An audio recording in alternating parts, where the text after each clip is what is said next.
Hello guys, good morning. Ako'y nagpapasalamat at yung aking pato, si bibi ko, ay may anak siyang 6 na bibi ko. Ayan. Good morning bibi ko. May anak na siya uli. Yan ay buhayin mo lahat ha. Lahat yan. Hindi na pwede yung katulad dati na ubos ng kain. Ninuman. Ha? Bubuhayin mo lahat yung iyong anak. Bebe ko. Bebe ko. Buhayin mo lahat yan ha. Diyan ko siya muna guys kinulong. Siya ay ilang araw na, 5 days na. Napisa yung dito ko siya kinulong dun sa ng.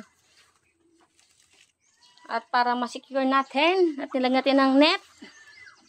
At para hindi maubos ang kanyang anak ni bebe ko. Ayan, si bebe ko yan. Ayan na guys. Yung kanyang 6 na anak, hindi natin alam kung ilan ang babayi, ilan ang lalaki ng aking bebe ko. Para nawa guys ay mabuhay na siya ng anak kasi sayang kung nabuhay lahat yon. Yung dati is 25 sana piraso. Kaso is hindi natin expected na makain siya kung ang malalaking ulo. Pero ngayon sa patatlong pagkakataon, na ako ng kulungan. Sa gabi sinisil ko talaga. Yung likod nun ay pader na. Tapos ito nilagyan ko ng net.